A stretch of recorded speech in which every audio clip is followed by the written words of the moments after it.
The current purpose of school or the current purpose of the educational system, a special presentation by AntiBlauBlut, part 1. Well, since this is my first presentation in English on this channel, I need to first of all tell you that I'm from Germany.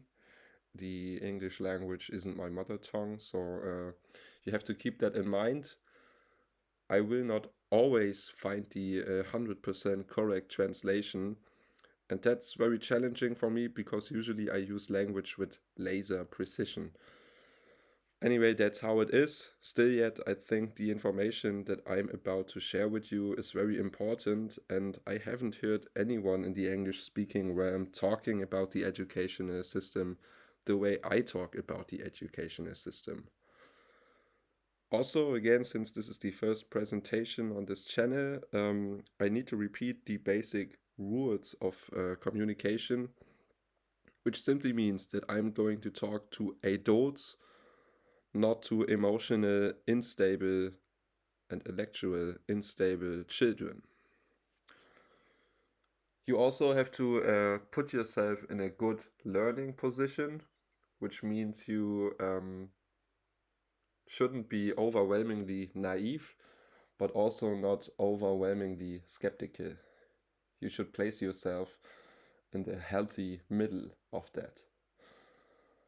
Also, since the topic that we are going to talk about is very serious, you have to be able to look at the information less at me as the as the moderator. And now we can start the current purpose of school, a special presentation by AntiBlauBlut, part 1. And I always like to start with the simple question, what is the purpose of school? Since we still send our children into these institutions, it usually must be child's play to answer this question in a child-friendly way. But the more you look at the educational system, the harder exactly that gets, because you could say certain things, and these maybe could be seen as child-friendly answers, but they are simply not true. And that is going to be the first thing that we are going to look at. What is not the purpose of school? Things like these: unfolding potentials, teaching the methods of the trivium, which means teaching the process of learning itself, pretty much. Still yet, there are many people who would say, this is the purpose of school. Still yet, the most people who are saying things like this are not really believing in what they are saying there. It sounds good, but it's simply not true.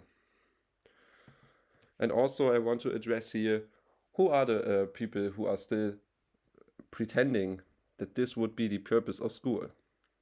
Teachers, because otherwise they would lose their jobs, and parents, because otherwise they would must tell their children the truth. And now let's move on from the question, what is not the purpose of school? So then, what is the purpose of school? And in my usual presentation, I always say we can look back into the past. For example, in the Third Reich, order followers were needed in that time, but we are not there. We are living in the performance-based capitalism, and the performance-based capitalism needs something else, but one step at a time. What is the purpose of school? The only purpose of school is the production of state-soothing people. And like I said, in the Third Reich, state-soothing was the order follower who follows orders without hesitation. Now we're living in a different time, and so the question becomes, what is currently a state-soothing person? And I almost already said it, we are living in the performance-based capitalism, and the performance-based capitalism needs one thing the most, the consumer. And in the best case that could happen to the performance-based capitalism is the lifelong consumer. And so I chose this picture. I shop, therefore I am, which is really addressing this word lifelong. Okay, so we asked the question, what is the current purpose of school? We gave an answer to this question. The only purpose of school is the production of the state-soothing people. And by answering this question in that manner, two new questions arise. First of all, who is state-soothing? We already answered that, the lifelong consumer. And the second question is, how is the lifelong consumer produced? Produced is a word I chose for a reason, because you would not think about subjects when you hearing this term. You would more likely think about objects. And this is exactly the reason why I chose this word production, because that's pretty much what you do. You objectificate a human being, and by that you turn it into a lifelong consumer. In the end, by the end of this presentation, you will understand why. Here we look at the psychological tools for objectification. And objectification pretty much means nothing else that you take away the individuality of an individual. It could also be called dehumanization. And here we see the 6 psychological tools for objectification that you find in every school form that exists out there. Compulsory education, hierarchical structures, evaluation according to someone else's standards, emotional evaluation, physical conditioning, and the replacement of self-determination determination with heteronomy. Okay? And I can only speak for Germany, but over here, all these things must be fulfilled, otherwise you cannot found a school. These things it's not a coincidence that without fulfilling these things, you cannot found a school. By that, there only exist school forms in which all these psychological tools for objectification found place. These are exactly the things most of the people internalized as school. This is school. But all this makes no sense at all if the goal would be unfolding potentials, okay? Teaching the methods of the trivium. These things only make sense if the goal is objectification. These things only make sense if the goal is to create the lifelong consumer. Like I said, by the end of this presentation, you will understand why.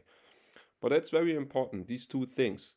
It's no coincidence that schools look like they look like, but they don't look like they look like because unfolding potentials is the goal. They look like they look like because objectification is the goal. And the second thing that I think is very important to understand is that there are no alternatives. Every school that exists is using these 6 psychological tools for objectification at least. Because there are many people who think, well, my child is not objectificated. It goes to an alternative school. Tell me, are these things happening there or not? Of course they are.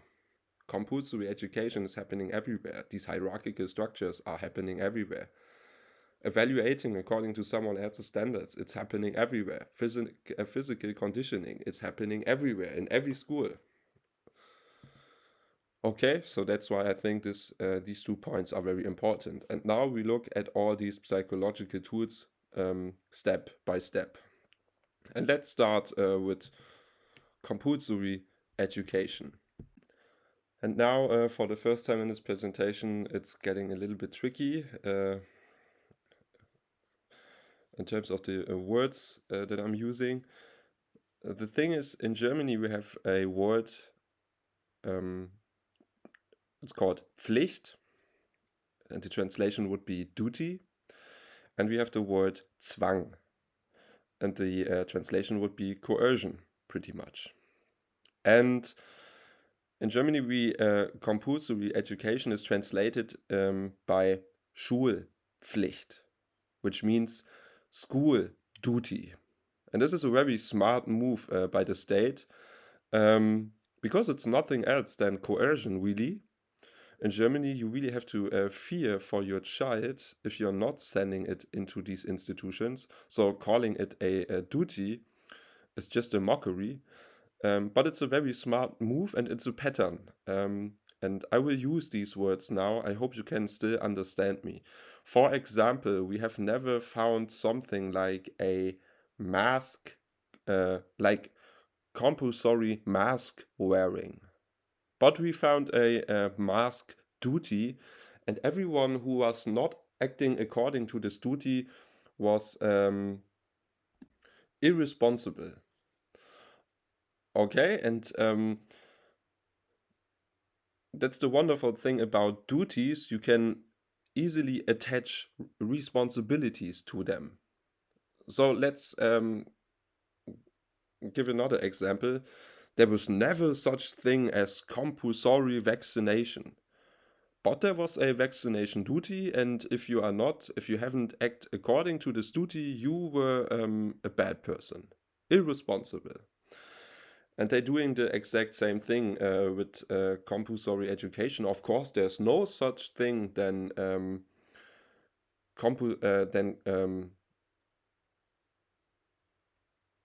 schooling coercion, but there is a school duty. And if you're not acting according to this duty, you must fear for your child. Fear for your children. Okay? And this already is a massive tool of objectification. Give a definition of the word violence without the word coercion. Give a definition of the word coercion without the word violence. Okay? This is objectification already. It's also very unhealthy because it destroys the individual biorhythm. Each individual has an individual biorhythm for a reason, especially when we sleep. It's very important for our physical and psychological growth.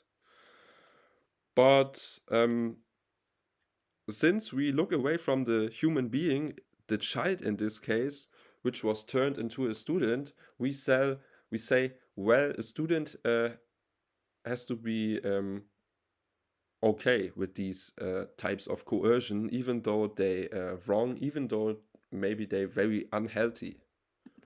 And that also is a very smart move, because if you would look at the child, if you would look at the human being, it would be a thing of impossibility. You can't force a human being like that. That's straight coercion, nothing else. But looking at a student, we suddenly say, well, that's something a student have to go through. Okay, so compulsory education, a massive tool of psychological objectification. And again, this would be the last thing that you would make use of if the goal was to unfold potentials, if the goal was to teach the process of learning itself. But schools were never about that. This makes only sense if objectification is the goal. Let's look at the next tool, hierarchical structures. What do we find in schools? We find principals, teachers, janitors, cleaning staff, and students. And all of these are different role types, which have different rights and different standpoints in the hierarchy. Okay, the principals are on top, then the teachers follow, and the janitors and cleaning staff and students, they are on the last place. Okay, this again is nothing else than dehumanization. You could look at the human beings and you would see they are all the same, but instead you look at these role types and they are all different from each other. This again is a massive tool for objectification. And now there are people who say with a disgusting pride, well, school uh, has not damaged me that much, which, in my opinion, and this is the only time in this presentation I will share my personal opinion, is absolutely retarded. Are these people sitting in front of polluted water and say, well, it's not that polluted and drink that shit? Or what type of mentality is this? Like, seriously. In my opinion, that's pretty sick. But it's a real point, and it's depending on, especially for skills, spatial, temporal, linguistic, and emotional understanding. Because there is one group of children who already has developed these types of basic understanding in a certain degree, and they can function in hierarchical structures. Okay, and because they function so well in a very bad setting, they are very proud. And then there's another group of people who have of children who has not already developed these basic understandings, and they are not functioning well in these hierarchical structures, and so they are not proud. They feel guilty for not functioning in a bad setting, in the setting of school. All right, and I think it's no coincidence that I think the educational system has a huge interest of forming these two groups of people. In the end, you will understand why. Okay? Hierarchical structures, again, in every case, nothing else than a psychological tool for objectification. Principals will be, and teachers will be the only people who say, well, that's the only way you can do it. Completely nonsense. You could simply look at the human being. All right? And there are schools already existing without hierarchical structures. Okay? Let's look at the next psychological tool for objectification. Evaluating according to someone else's standards, meaning evaluating according to right and wrong. And again, this can make sense if these four understandings are developed to a certain degree that we talked about, and if the child itself has an interest in being evaluated. For example, there's a children who already has developed an interest for, I don't know, mathematics, and it also has developed these four basic understandings.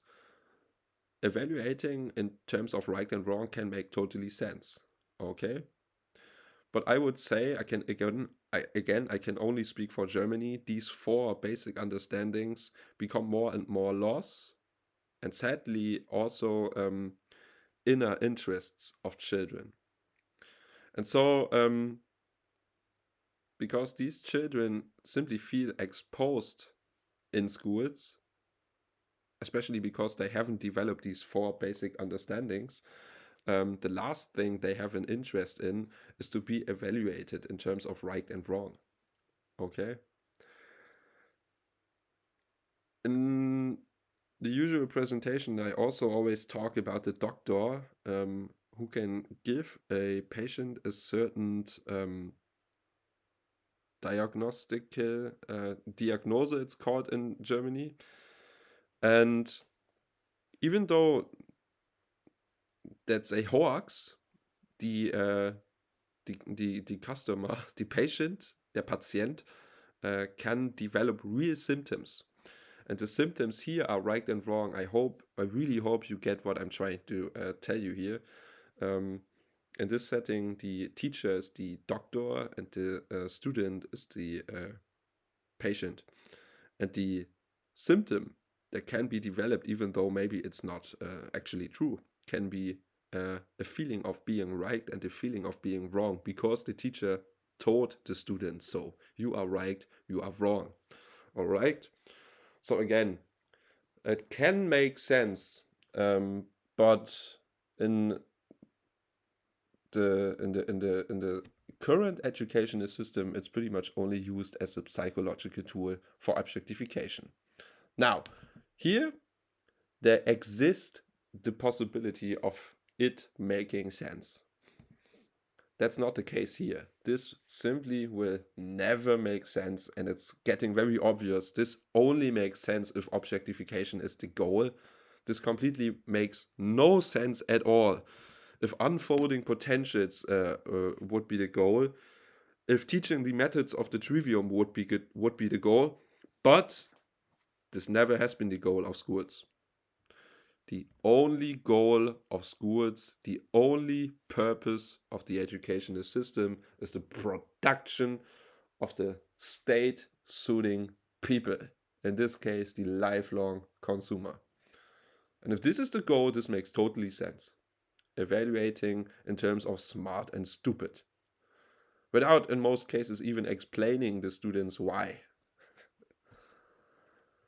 And this is something we find in the community out there.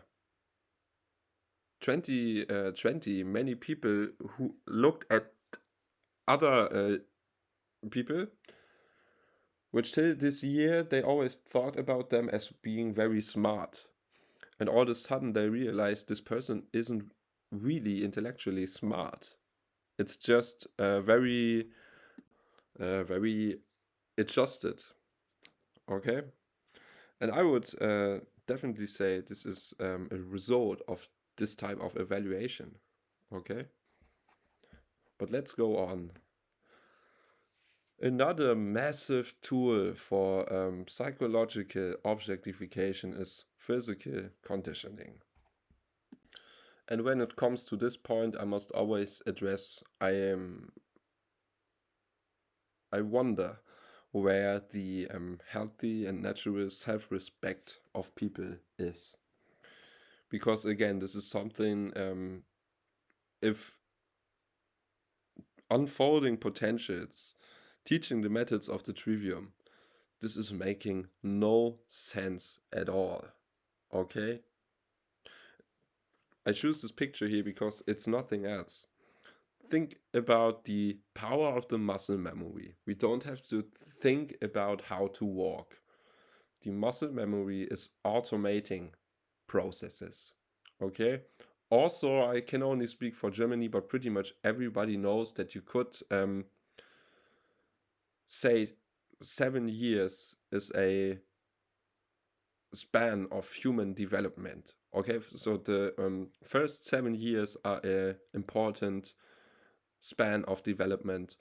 From the year 7 to the year 14, it's a certain span of human development, and from the age of 14 to the age of 21, again, it's another 7-year development span.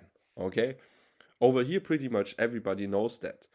And so again, I think it's no coincidence that at least 7 years you have to go to the schools, and at least 7 years you have to make sit like you're a dog.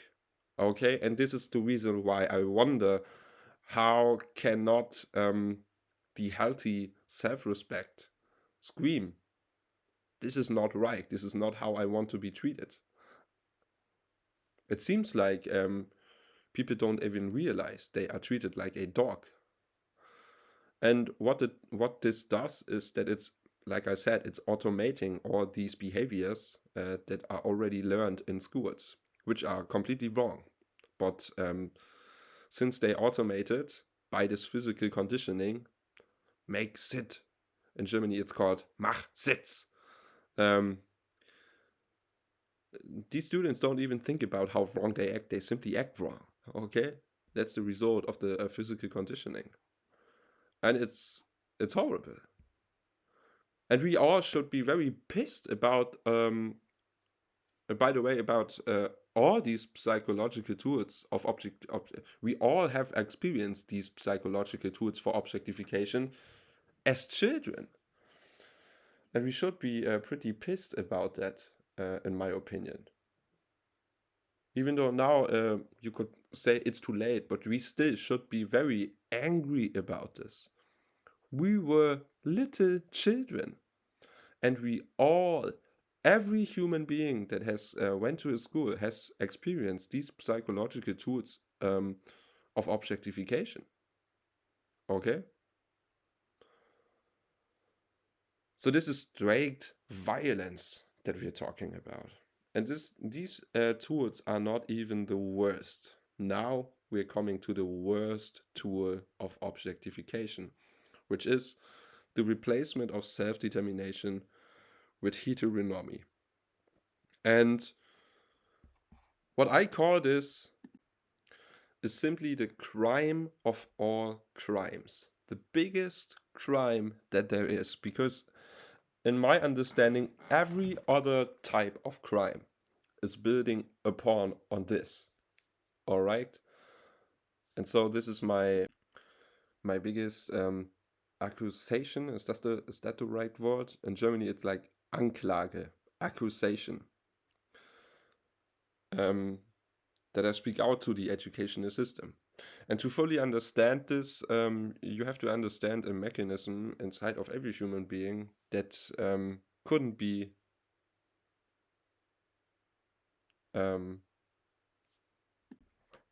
more divine.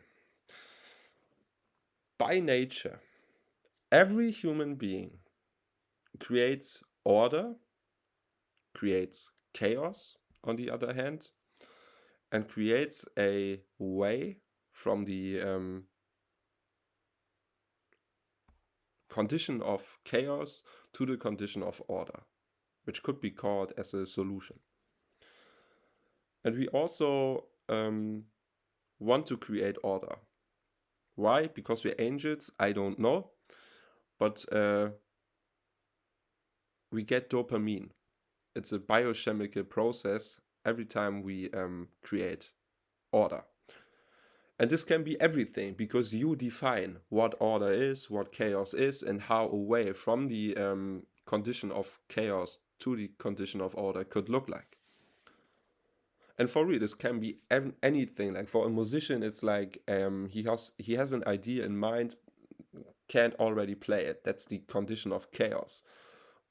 He's only happy if he gets to a point where he can translate this idea in his head, this melody in his head, into his hands.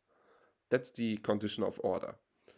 But it's in pretty much everywhere it's the case.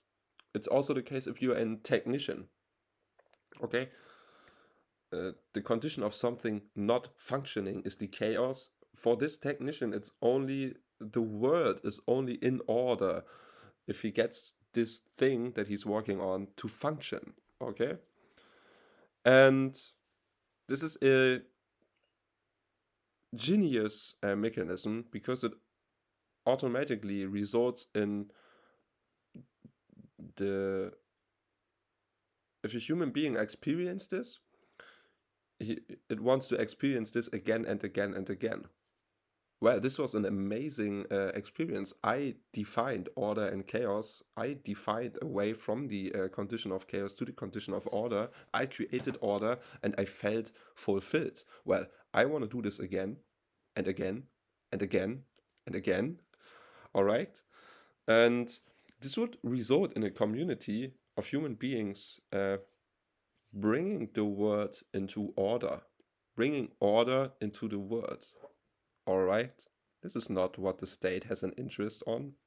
This is far away from the lifelong consumer. But maybe you now get a clue of how to get there.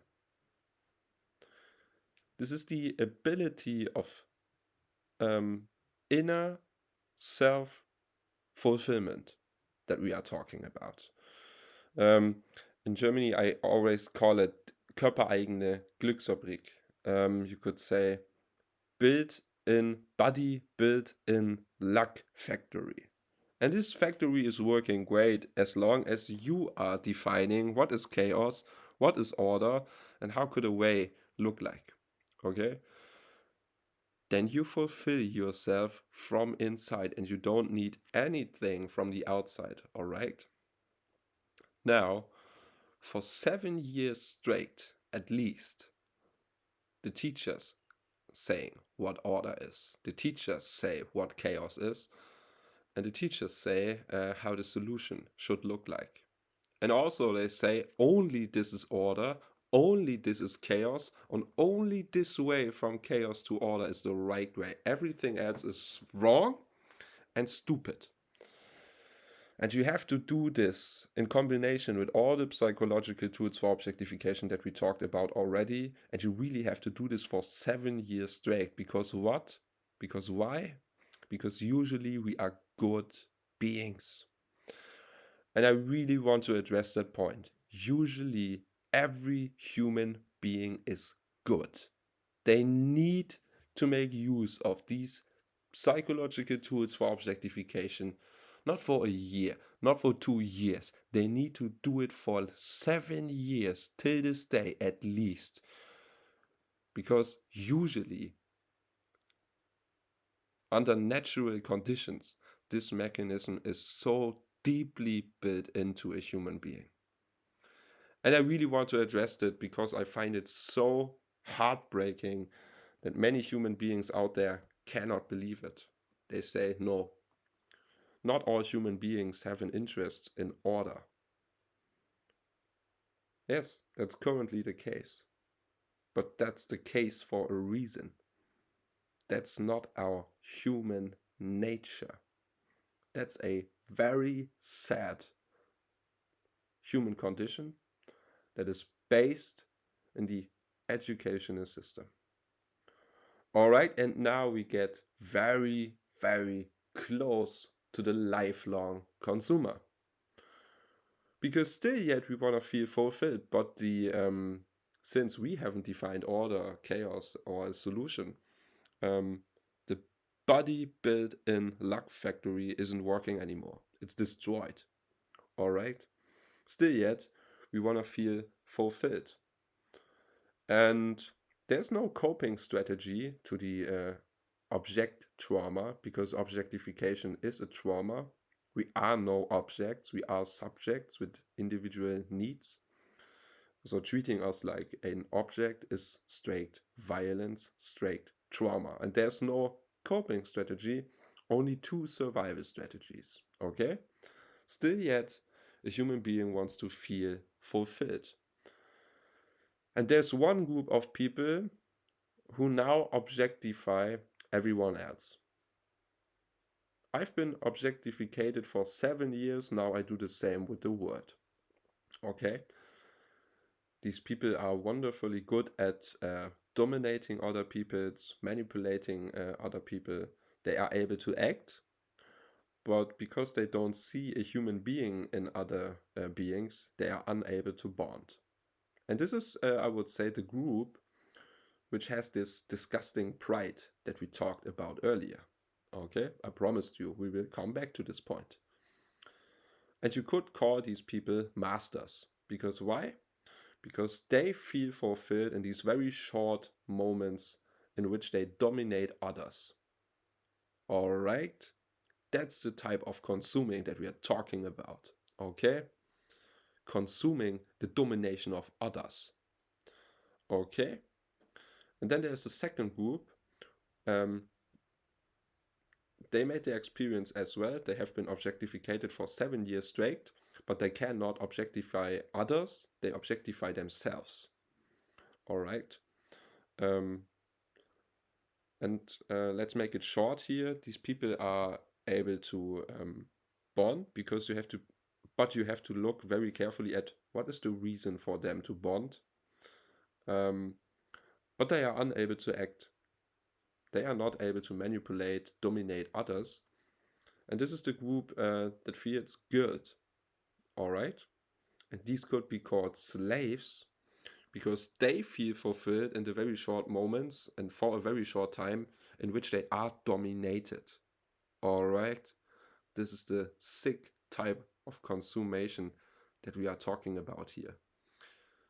So there's one group feeling fulfilled in moments in which they dominate, and there's a second group which feels fulfilled in moments in which they are dominated. So we have a community of masters and slaves. In fact, both of them are slaves. Really want to address that here, but Now we are at the end of the presentation. These two groups in combination are the lifelong consumer. And I don't know again if it's the right word. They receive each other till the day they die. That's also a very sad thing. But here you have it.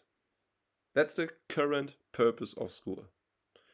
Creating state-suiting people, which are lifelong consumers. And this is how the lifelong consumer is produced, by the object trauma. And there are certain tools for objectification which are exactly what we have internalized as school, what we have internalized also as normal. This is absolutely not normal. All right. And there will be a second part in which we will talk about the role of the teachers and parents. But in this presentation, I really want to display the current purpose of school. And what I wish is that people become very angry. That's pretty much the only goal for this presentation. You should be, and it's only healthy, to become very angry, realizing that this sick shit has happened to you and to the other people that you love. But you are not alone. Everyone who has visited a school has been objectified in this way. We are all in this together, and I think it's time to become very, very angry. That's the sacred gift of anger that I'm talking about here. So, thanks for your time. Thanks for your attention. I see you next time.